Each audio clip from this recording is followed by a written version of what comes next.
프로그램에 넣었어. 처음 넣으셨어? 내가 넣어봤어. 아니야. 문제를 봅시다. 처음에 넣었어?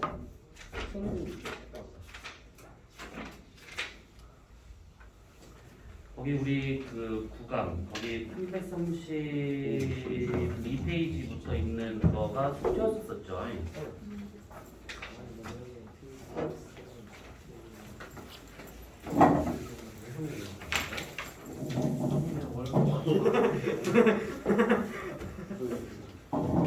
자, 문제를 봅시다. 자, 우리가 요거 그 틈틈이 수업을 하면서 문제를 풀었기 때문에 이제 웬만큼 문제는 좀 풀렸을 것 같고 몇 개만 보도록 합시다.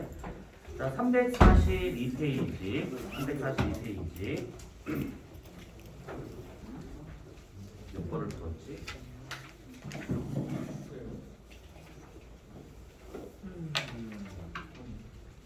자, 먼저 4번을 봅시다. 342페이지의 4번 문제. 자, 그 외계 행성 탐사 방법 네 가지가 있었는데 그 뭐 시간 속도를 이용해서 구한다. 그 다음에 뭐 중심별을 가려주는 시간상을 이용해서 구한다. 그리고 미세 중력 렌즈를 이용해서 구하거나 직접 보거나. 아무튼 뭐 네 가지 방법이 있었는데 그 중에서 직접 보는 방법은 그닥 중요하지 않은 거니까 빼기로 하고 이제 뭐 그런 각각의 방법 갖다 이제 행성을 구하고 난 다음에 외계 행성에 생명체가 있을지 없을지를 판단할 수 있는 환경 조건에 대한 얘기를 좀 살짝 했었는데 그게 지금 4번 문제에 나와 있는 생명 가능지대에 관련된 그래프죠. 그 4번에 나와 있는 그림을 받았을 때 중간에 회색으로 칠해진 그 영역이 이제 실제 생명이 존재할 수 있는 영역이라고 볼 수가 있는 것이고, 그러니까 액체 상태에 물로 존재할 수 있는 영역 이렇게 생각하시면 돼요. 그래서 그걸 기준으로 해서 중심별과 생명 가능지대 안쪽에 있다. 너무 뜨거워서 수증기로 존재하고 있을 것이고, 그 다음에 그 검은색보다 더 멀리 있다. 그러면 너무 추우니까 고체 상태의 얼음으로 물이 존재할 거다. 이렇게 볼 수가 있는 겁니다.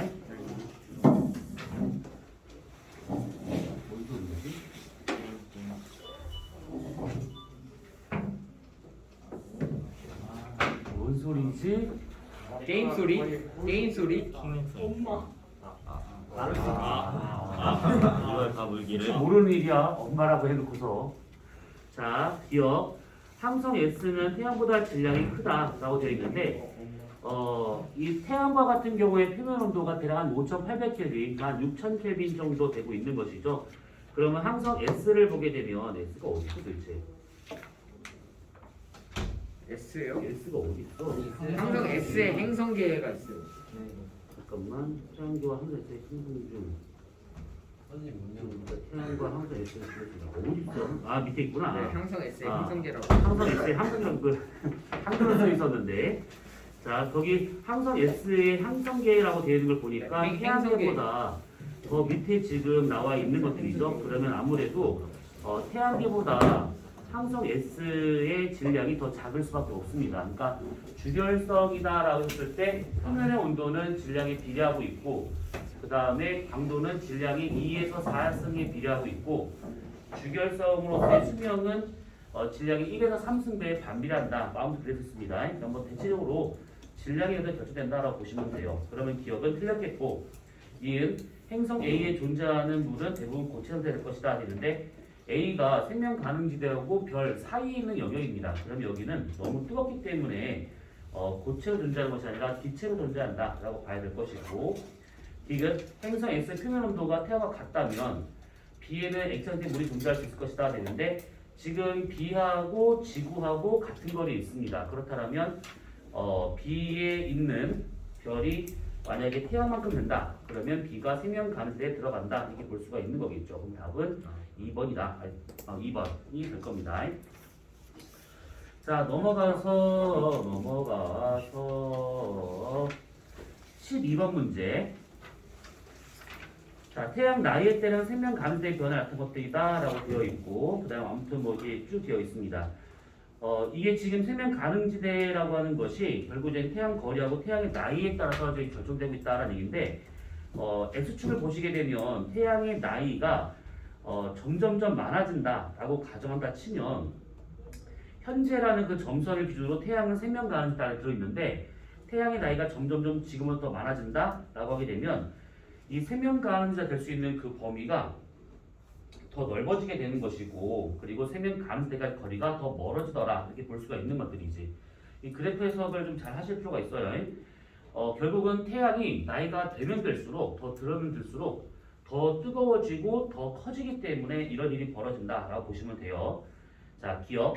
태양 광도는 증가하고 있다. 그럴 것이고 점점 이제 밝아진다 이 얘기죠. 이은 지구 탄생 이후 현재까지 생명의 세대에 머물러 있을 것이다.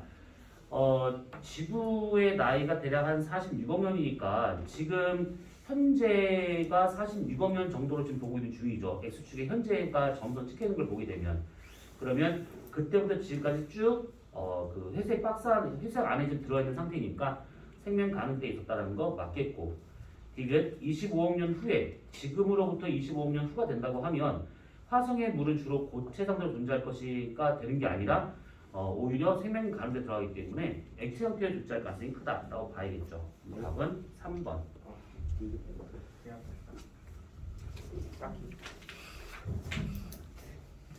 생명 가능성에 관련된 내용은 그리가 어렵지가 않기 때문에 아마 쉽게 풀었을 겁니다. 자, 그러면 우리 오늘 진도를 나가도록 합시다.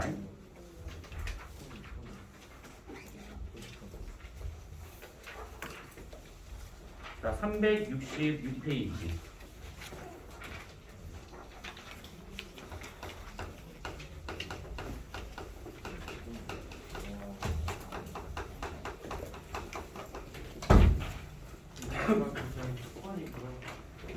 자, 허블의 법칙입니다. 자, 그 천문학에서 허블이 연구를 해서 논문을 발표하고 이런 것들이 천문학계에서는 상당히 크게 영향을 준 것들 중에 하나인데, 어떻게 보면 아인슈타인보다는 이 허블이라는 사람에 의해서 발견된 것이 훨씬 더 많다라고 볼 수가 있을 것 같아요. 자, 이 사람은 이제 무엇을 관측을 했냐면, 우리 은하 바깥쪽에 있는 외부 은하들을 쫙 봤는데, 뭔가 좀 특이한 공통점 하나를 발견하게 됩니다. 대부분의 은하들, 가까이 있는 은하들 말고 대부분의 은하들은 대부분이 다 적세편이가 나타나고 있다라고 하는 것이 발견되는데, 이 적세편이라고 하는 것은 우리가 예전에 지금까지 했습니다. 흡수 스펙트럼에서 이 흡수선이 나타나는 위치가 거리가 만약에 바뀌게 되면, 거리가 멀어지거나 아니면 가까워지거나, 그러면 이 흡수선의 위치가 달라지게 되는데, 그 중에서 적세편이라고 하게 되면 흡수선의 위치가 이곳이 장파인 적색계통으로 이동하고 있는 그 현상을 말하고 있는 것이죠.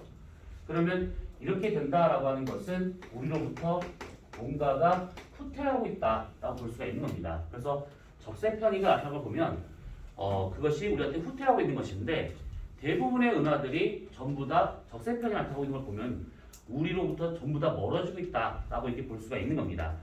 그래서 이 사람이 뭐 여러 가지 것들을 다 발견했는데 그 중에 이 허블 법칙이 가장 중요한 거다라고 보시면 돼요. 그래서 이 사람이 어떻게 이제 이것을 정리를 했냐면, 봤더니 가까이에 있는 은하의 후퇴 속도하고 멀리 있는 은하의 후퇴 속도하고 각각을 비교해봤습니다.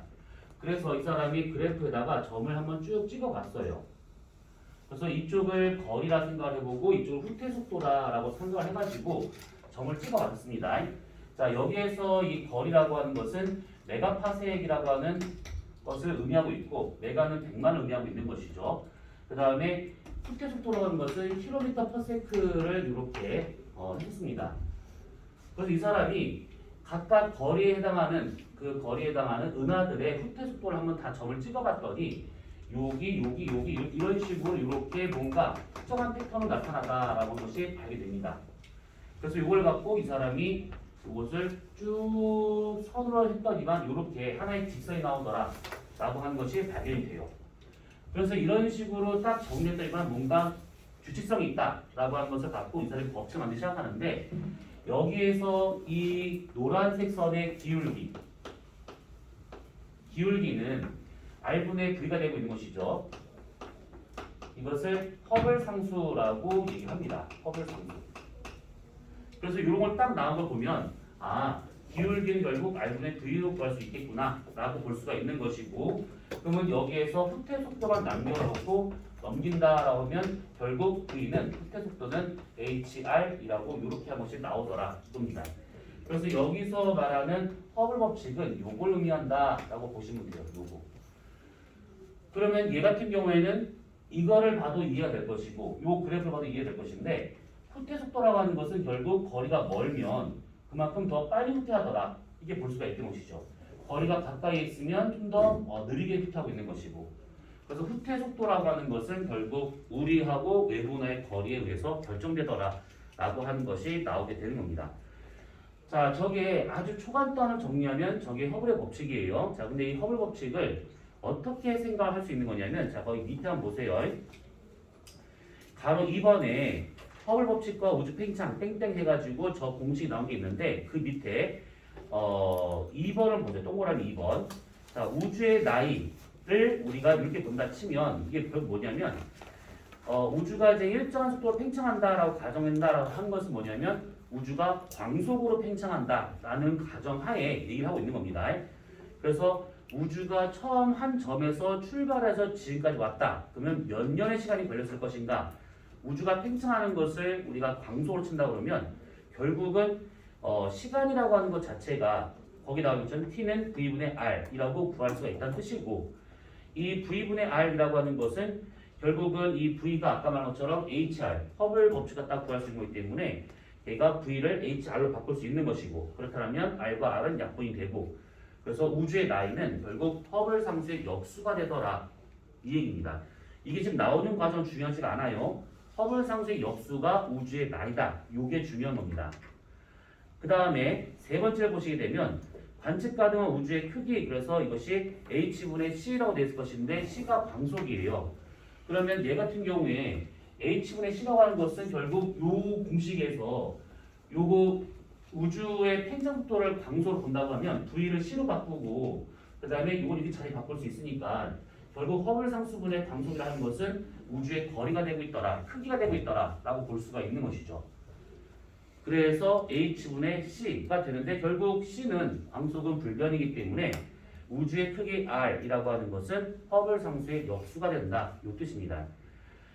자, 이게 무엇을 의미하는 거냐면, 결국 이 허블 법칙에서 아주 간단하게 V는 HR이다 라고 나온 것이지만, 여기서 이 H 값이 얼마냐에 따라서 우주의 나이라든지 우주의 크기라든지 이것이 결정되더라 라는 겁니다. 그래서 이 우주에 해당하는 이 허블 상수를 구하려고 두 장의 예를 쓰고 있어요 다들. 그래서 우주 나이가 얼마인지 크기가 얼마인지, 그러면 이 정도의 나이가 지나갔으니까 무엇이 만들어질 것이고 앞으로 무엇이 더 될 것인가, 요거 된 것이 요걸 알아야 문제 풀 수 있는 겁니다. 그리고 조금 더 들어가게 되면 이 허블 상수가 얼마냐에 따라서 우리가 알고 있는 만유인력 상수 달라집니다.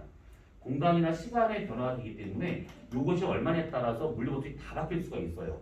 근데 어쨌든 간에 요거에 대한 확실한 아직 그거는 밝혀진 바가 없기 때문에 우선 그냥 그런가 보다 보시고, 결국 허블 상수에 따라서 우주 나이와 크기가 결정되더라 이렇게 말씀드린 겁니다.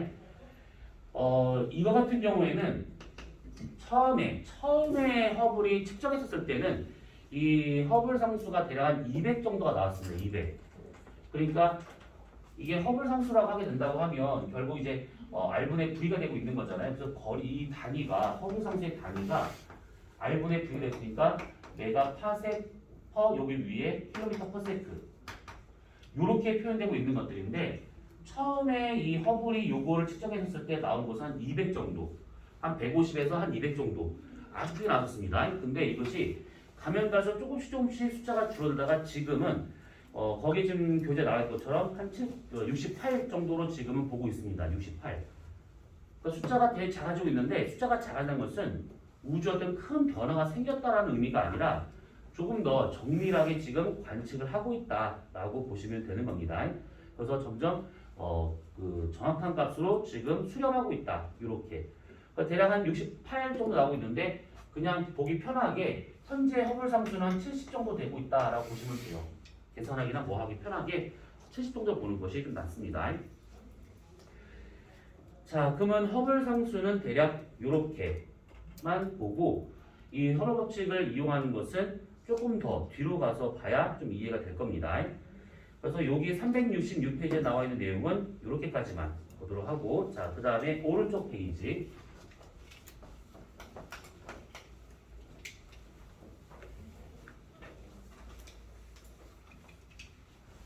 니네 시험 기간이 언제다? 4월 4월 초부터 4월 초? 4월부터 5월 초. 4월 초에 있는 사람. 아, 시험 기간이 아니라 시험 대비하는 아니 시험 대비는 안 하고 시험 기간이 언제예요? 28, 29. 교주 말고 그 전체 보는 사람 없고 그럼 5월 5월 3, 4가 저희인데 제가 제일 늦어요. 아, 니네 제일 느려? 네, 3, 4. 아 그러면 거의 다 몰려 있네 다행히도.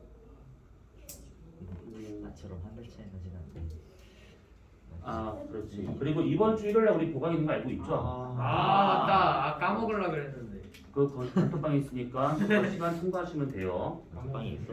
까먹을 이번 주 일요일이에요. 네. 자 367페이지 우주로 몇 시였지? 야, 우리 그냥 그거 끝나고 하는 거 아니야? 영어 끝나고. 자 우주론. 자 우선은 여기에 있는 내용을 쭉 보기 전에 먼저 흐름을 먼저 좀 다 보고 그 다음에 얘기하도록 합시다. 자 우주론이라 했을 때는 이제 요게 이 단어는 제일 마지막인데 얘 같은 경우에 우선은 크게 두 가지로 구분이 돼요. 두 가지로. 하나는 우주는 정적이냐 하나는 동적이냐 이렇게 우선 구분이 돼요. 자 정적 우주론이라고 하는 것은 우주가 가만히 있다. 더 이상의 움직임도 없고 팽창, 수축 뭐 이런 것도 없고 그냥 가만히 있는 상태다라고 보는 것이고 동적 우주론은 그렇지가 않다. 우주는 팽창하든 수축을 하든 팽창하다 수축을 하든 계속 움직이고 있는 상태다라고 보는 이론입니다. 어디로 움직여? 이 정적과 동적 두 가지로 나눠 가졌었을 때 보통은 정적 우주론을 주장한 학자가 이제 아인슈타인이 되고 있었었는데 이 아인슈타인 같은 경우에는 그럴 수밖에 없는 것이 우주 상수라고 하는 것을 어떻게든 간에 구하려고 애를 썼습니다. 그러니까 우주에서 다 통용할 수 있는 어떤 상수값이 있을 것이다. 그러려면 적어도 상수가 되려면 우주가 가만히 있어야 되기 때문에 정적 우주론이 실제다라고 본 겁니다. 근데 결과적으로 봤을 때 정적 우주론은 아니다라고 하는 것이 밝혀진 것이죠. 그리고 이 동적 우주론이라고 하는 것은 방금 얘기처럼 세 가지로 구분이 되는데 하나는 우주는 계속해서 수축을 할 것이다. 아니다. 우주는 계속 팽창을 할 것이다. 아니다. 우주는 팽창을 하다가 언젠가는 수축으로 돌아설 것이다. 이렇게 세 가지로 볼 수가 있습니다. 그런데 수축을 한다라고 하는 것은 너무 당연한 얘기라고도 생각할 수 있는 것이 우리가 우주에서 관측 가능한 대부분의 물질들은 질량을 갖고 있기 때문에 만유인력이 존재할 수밖에 없습니다. 그러면 우주가 지금은 아주 큰 것처럼 보이지만 우주 끝에와 끝에 있는 먼지와 같은 것들이 있다 하더라도 만유인력이 작용하게 된다고 하면 결국은 수축할 수밖에 없다라고 보는 겁니다. 그러면 우주가 계속 수축하고 있다라고 하는 것이 되려면 모든 은하들이 다 나한테 다가오는 것으로 느껴져야 되는데 그게 없다는 얘기죠. 아까 이 허블버터 얘기한 것처럼 대부분의 은하들은 다 멀어지고 있습니다. 그러면 이거 자체가 틀렸다라고 볼 수가 있는 것이고 그러면 결국은 지금 팽창이냐 아니면 팽창한 수축하냐 이걸 말하고 있는 것인데 예전에는 이게 조금 더 우세했습니다. 그러니까 팽창하고 있는 게 여기서 지금 관측이 됐으니까 우주는 좀 커질 거다. 그런데 아까 요거를 본 것처럼 어차피 우주 안에는 질량이 많기 때문에 서로 수축할 것이다. 근데 요것도 지금은 아니다 라고 밝혀진 상태입니다. 우주는 계속 지금 팽창하고 있는 상태고 하다못해 얘는 지금 팽창 속도가 점점 빨라지고 있는 가속 팽창을 하고 있다라고 보고 있는 겁니다. 이렇게. 자 그러면 이 팽창한다라는 거를 갖고 크게 우주론 두 가지가 다시 구분이 되는데 하나는 뭐냐면 정상 우주론이라고 하는 것이 있고 하나는 빅뱅 우주론이라고 하는 것이 있습니다. 이 두 가지로 다시 나눠지게 돼요. 그러니까 가속 팽창이라고 하는 건 용은 빼고 팽창한다라는 의미로 봤을 때 두 가지로 나눠볼 수가 있다는 얘기인데 여기에서 정상 우주론을 다른 말로 연속 창조설이라고 얘기를 하게 되고 그 다음에 빅뱅 우주론을 대폭발 우주론이라고 말합니다.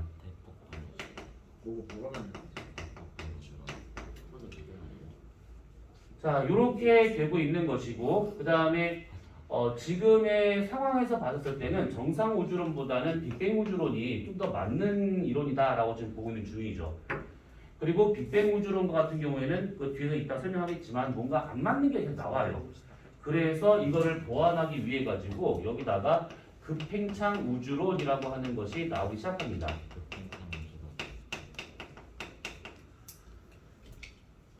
빅뱅 우주론 설명이 안 되는 현상들이 몇 가지가 있습니다. 그래서 그것을 설명하기 위해서 급팽창 우주론이다라고 하는 것이 이제 뭔가 이론이 덧붙이게 되는 것이고, 아까 잠깐 얘기했지만 현재에 와가지고 이 팽창 속도가 점점 빨라지고 있다라고 하는 가속 팽창이 얘가 발견이 돼요. 그래서 빅뱅 우주론에서 점차 뭔가 이론이 덧붙여가지고 현재에서 말하고 있는 우주론이 나오게 되는데, 그때 빅뱅 우주론부터 해가지고 가속 팽창 우주까지 전부 다 합친 것을 표준 우주 모형이라고 얘기를 합니다. 이 세 가지를 합쳐가지고. 자, 그러면 이렇게 그 우주론에 관련된 이론들이 대략 이런 식으로 지금 가고 있는 겁니다. 자, 그러면 우린 여기서 앞서 있었던 뭐 이런 것들은 다 제껴두고 여기서부터 보도록 합시다. 자, 우선은 거기 367페이지에 위에 나와 있는 내용 잠깐 보자면, 자, 빅뱅 우주론, 땡땡 뭐라고 써 있냐면, 모든 물질과 에너지가 매우 작고 뜨거운 한 점에 모여 있다가 대폭발이 일어나고 난 다음에 얘가 쫙 커지다가 점점점 온도가 떨어지면서 현재 우주가 되었다라고 보는 이론이다라는 얘기입니다. 자, 그러면 그 밑에 보시게 되면 빅뱅 우주론의 근거라고 해서 뭐라 설명되고 있는 것 중에 표를 잠깐 보시면, 이 표는 대략은 좀 봐줄 필요가 있어요. 자, 그 빅뱅 우주론에서 말하는 거랑 그 다음에 정상 우주론에서 말하는 거랑 이거 두 가지를 좀 비교해서 보는데, 우선 이 정상 우주론과 빅뱅 우주론에서 말하고 있는 우주의 크기는 아까 얘기했었죠. 동적 우주론 중에서 팽창에 관련된 이론이 두 가지입니다. 그래서 얘네들은 둘 다 우주는 팽창하고 있다라고 보는 게 두 이론의 공통점입니다. 우선 이것이 계속해서 팽창하고 있다. 그런데 그거 외에는 둘이 맞는 게 하나도 없어요. 자, 이렇게 나눠서 본다 치면 가장 중요한 것은 이 둘이를 가장 큰 차이점 뭐냐면, 우주 안에 있는 물질의 양, 질량 면에서 좀 보는 바가 서로 다른데, 이 정상 우주론과 같은 경우는 우주가 팽창함에 따라 가지고 계속해서 뭔가 질량이 만들어지면서 우주 전체 안에 있는 질량 값은 증가된다. 이렇게 보고 있는 이론입니다. 이것은. 근데 빅뱅 우주론은 처음에 얘가 빵 터져서 지금까지 우주는 팽창하고 있지만 새로운 질량이 추가적으로 만들어지진 않는다라고 보는 겁니다. 그래서 질량값은 일정한 상태를 유지하더라 이 얘기죠. 그러면 질량값이 증가한다, 일정한다 이렇게 본다 치면 우주 전체의 밀도 면에서 본다 치면 부피가 팽창하고 있는 것만큼씩 물질이 증가하고 있어요. 그러면 우주 밀도는 정상 우주에서는 일정하다라고 보는 것이고, 빅뱅 우주론에서는 질량은 고정되어 있고 부피만 커지고 있기 때문에 밀도 값은 감소한다 이렇게 볼 수가 있는 것이죠. 또 하나는 이것이 커지면서 질량이 증가하다 보니까 새롭게 뭘 계속 만들어냅니다. 그래서 우주 전체에 해당하는 온도를 본다고 치면 정상 우주로는 온도가 일정한 상태, 그러니까 초기 우주나 지금이나 온도 변화는 거의 없다라고 보는 것이고, 빅뱅 우주로는 아니다. 계속 커지면서 밀도가 감소했기 때문에 우주 전체에 대한 온도는 감소하고 있을 거다 이렇게 보고 있는 겁니다. 그래서 지금 차이점이라게 되면 우선 이게 가장 기본적인 차이점이다라고 보시면 돼요. 이 세 가지가. 자, 그런데 이거 말고 좀 더 추가를 해보자면, 정상 우주론과 빅뱅 우주론 보는 관점 중에 시공간에 대한 것이 좀 달라요. 시간과 공간에 대한 관점이 정상 우주론과 같은 경우에는 언제 시작을 해서 언제가 될 거다. 그러니까 처음과 끝이라는 걸 몰라요. 이걸 추정할 수가 없다라고 보는 것이고 빅뱅 우주론은 아까 글을 본 것처럼 한 점에서 시작을 해서 지금까지 왔기 때문에 이 우주의 끝이라고 하는 것이 분명히 있을 것이고 빅뱅 때부터 시간이 흘렀다라고 봐야 하기 때문에 시간의 처음과 끝은 있을 거다라고 보고 있는 겁니다. 그래서 정상 우주론은 시공간이 무한하다라고 보고 있는 것이고 빅뱅 우주론은 시간 자체가 처음과 끝이 있다라고 볼 수 있다는 얘기죠. 이렇게. 자, 그래서 두 이론에서의 공통점은 둘 다 팽창한다라는 것이지만 사실 정상 우주론하고 빅뱅 우주론은 공통점이라기보다는 차이점이 더 많습니다. 그래서 우선 이렇게 따져보시면 돼요. 자, 그러면 이렇게 되는 이론들이 쭉 계속 서로 싸우다가 결국 증거를 찾으면 끝나는 것이죠. 그래서 증거를 찾았는데 그때 이 우주 안에 있는 온도에 관련된 증거가 나오게 되고 그 다음에 질량에 대한 증거가 나오기 시작합니다. 그 중에 이 질량에 대한 증거, 그러니까 초기 생성 우주하고 지금의 우주하고 있는 그 질량들 중에서 수소하고 헬륨이라고 하는 요것이 어느 정도의 질량비를 가져요. 그래서 그 질량비가 대략 한 3대 1 정도 될 거다라고 예상을 했는데 맞았죠, 결국은. 그 다음에 얘와 같은 경우에는 이 온도가 떨어짐에 따라 가지고 분명히 뭔가가 있을 것이다. 온도가 낮아지는 것에 대한 뭔가 증거가 있을 것이다 라고 해서 찾았는데 이론상으로는 우주 배경 복사가 있을 거다 라고 예상을 했는데 이게 나중에 우연찮게 발견됩니다. 그래서 빅뱅 우주론에서는 요거하고 요거 두 가지가 확실한 증거다 보니까 정상 우주는 증거를 제시하지 못하고 그래서 지금은 빅뱅 우주론을 조금 더 정설로 지금 보고 있는 중입니다. 그래서 증거가 있기 때문에. 자, 그래서 둘의 큰 차이는 이렇게 정리하면 될 것 같아요. 자, 그러면 367페이지에 있는 그 표 위에 있는 걸 잠깐 보도록 합시다. 자, 바로 4번에 빅뱅 우주론의 증거라고 하는 것 중에서 자, 동그라미 2번을 보게 되면 자, 가벼운 원소의 비율이라고 해가지고 원소가 처음에 우주가 생성되고 나면서 만들어진다라고 본다 치면 대략 한 3분 동안 빅뱅이 빵 일어나고 3분 정도 지나고 났을 때 헬륨 핵이 만들어졌을 것이다 라고 보고 있습니다. 그래서 대략 한 3대 1 정도의 질량비가 되지 않겠는가 라고 예측을 했었었는데 결국은 맞아 떨어집니다. 그래서 이것도 증명이 됐고 그 다음에 그 그림 밑에 동그라미 4번에 우주 배경 복사라고 하는 것이 있는데 이것이 발견이 돼요. 자, 이 우주 배경 복사라고 하는 것은 이제 우선 뭐냐면 요놈을 따로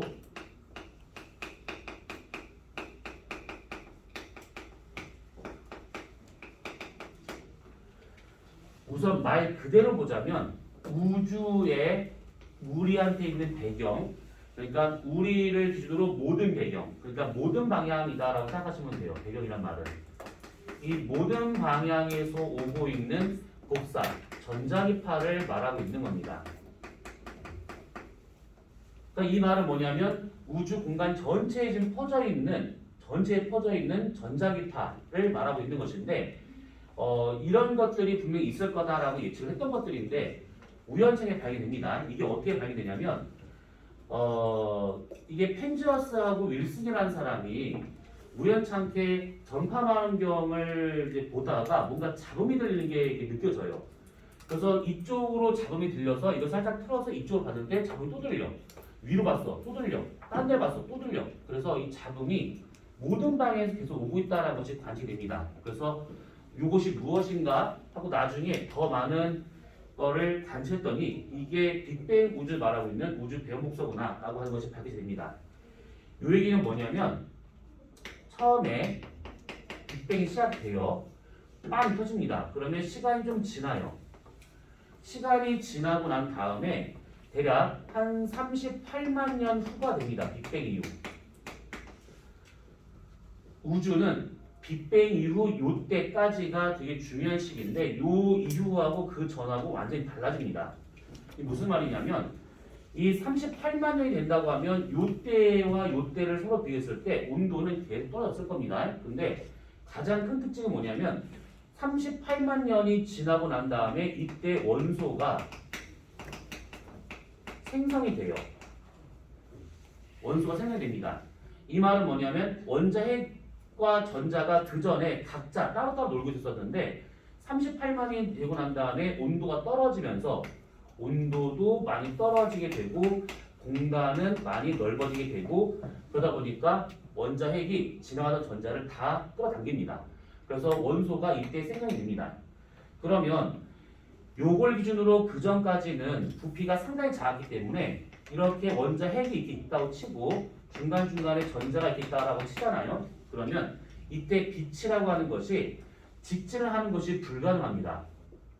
빛이 직진을 하는 것이 불가능해요. 그냥 쭉 가다가 튕겨버리고 쭉 가다가 튕겨버리고 그래서 이것이 직진 자체가 불가능한 상태가 되는데 얘가 원소가 생성이 되고 공간이 아주 커진다고 하면 원소들이 이렇게 널찍하게 있는 상태다 보니까 부드럽게 그냥 이렇게 빛이 직진을 할 수 있더라라고 보는 겁니다.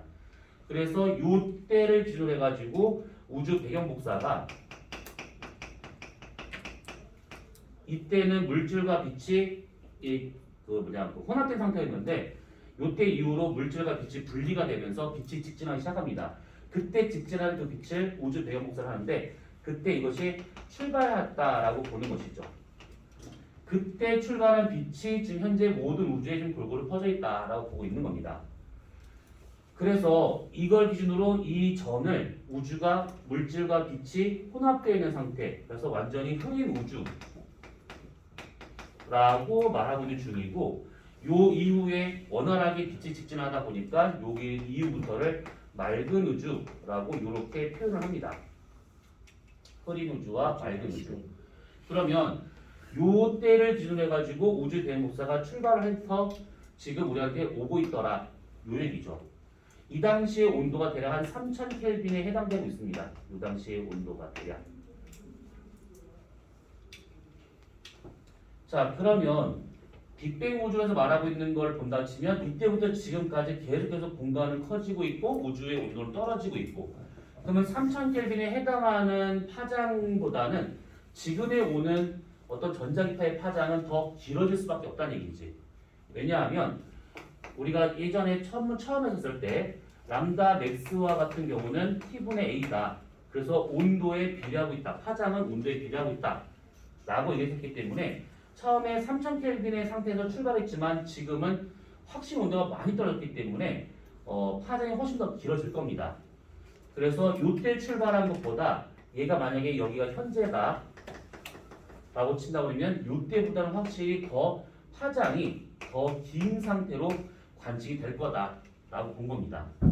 그것이 우주 배경 복사 도형입니다. 그래서 이 사람들이 이걸 갖고 한번 찾아서 한번 점을 찍어봤습니다. 그랬더니만 거기 지금 맨 밑에 나와 있는 그래프를 잠깐 보시면 요거가 발견이 되죠. 이쪽을 파장으로 보고 여기를 복사 세기라고 이제 본다 치면 우주에서 오고 있는 애들을 처음에 펜지어스하고 윌슨이 처음 발견한 것은 대략 여기쯤인데 여기쯤. 여기 처음 발견된 요거는 파장이 대략 요만큼이고 아무튼 복사 세기는 이만큼이다라고 여기를 관측한 겁니다. 그때 얘가 얼마냐면 약 7cm에 해당하는 그 정도의 파장이었어요. 처음에 발견된 것은. 이거를 기준으로 여러 가지 막 찍어봤어. 그때만 여기. 막 이런 식으로 막 나오더라라는 거예요. 그래서 이렇게 나오는 것을 선으로 한번 쭉 연결했더니 이렇게 나오더라라는 겁니다.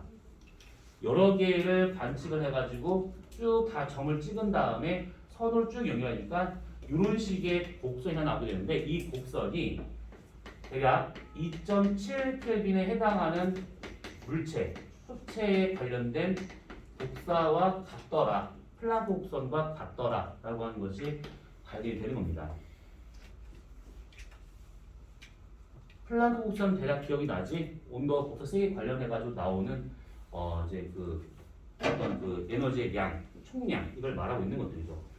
그래서 요것이 발견이 되면서 빅뱅에서 말하고 있었던 빅뱅 우주 말하고 있는 2007년에 해당하는 복사가 있을 것이다라고 하는 것이 딱 들어맞기 시작합니다. 그래서 요것이 가장 강한 빅뱅 우주론의 증거다라고 보고 있는 것이죠. 자, 그래서 거기 367페이지에 동그라미 4번 우주 배경 복사에 관련된 거를 먼저 보시면 우선 첫 번째 점, 자, 우주는 초기에 매우 뜨거운 상태로 원자 핵과 전자가 결합하지 않은 상태, 그러니까 지 마음대로 있는 상태입니다. 그래서 이것을 불투명한 우주, 흐린 우주 이렇게 말합니다. 그다음에 두 번째 점 보시게 되면 빅뱅이 있고 난 다음에 38만 년이 지났다. 그러면 원자 핵과 전자가 결합하고 다른 말로 원소가 생성이 되고 복사와 물질이 분리되어, 복사라는 것은 빛을 말하고 있는 거니까 빛과 물질이 분리되어서 빛이 우주를 자유롭게 돌아다니기 시작한다. 그게 투명한 우주, 맑은 우주라고 얘기를 하고 있는 겁니다. 세 번째 점을 보시게 되면 그래서 당시 우주 온도가 3000켈빈 때 방출되었던 복사, 이때 출발한 것이 3000켈빈 출발한 것인데 현재로 오면서 어쨌든 간에 온도가 떨어지다 보니까 2.7켈빈 복사로 관측되고 있더라 이겁니다. 자, 그래서 거기 밑에 나와 있는 그 플랑크 곡선은 이렇게만 보시면 되고 다른 건 다 집어치우고 요거만 잘 떼어보시면 돼요. 2.7켈빈이라고 하는 요거를 잘 떼어보시면 됩니다. 그리고 여기 나와 있는 3000 그 다음에 원소 생성 요 정도만 봐두시면 되는 겁니다. 이걸 다 알기에는 너무 많죠. 다 알았습니다. 자, 그러면 368페이지.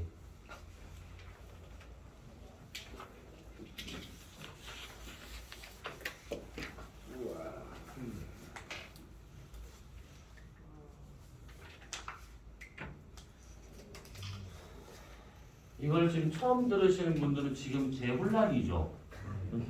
지금 머릿속으로 지금 내가 무슨 뭘 지금 듣고는 있는 것 같은데 뭔진 잘 모르겠고 배경 복사 하는데 저게 내가 그 배경 복사인가 아니면 복사가 뭐지? 이제 복사부터가 이제 헷갈리기 시작할 것이고 근데 뭐 되게 많은 것들이 지금 왔다 갔다 하고 있지만 이해는 잘 안 되고 혼란스럽고 막 이럴 겁니다. 근데 이거를 다 이해하는 거는 지금 상황에서는 불가능할 뿐더러 그럴 필요도 없습니다. 그러니까 여기에서는 어떤 거 정도만 받으시면 되는 거냐면 중동에서 다뤄질 만한 내용들만 본다 치면 이거는 살짝 거론이 돼요.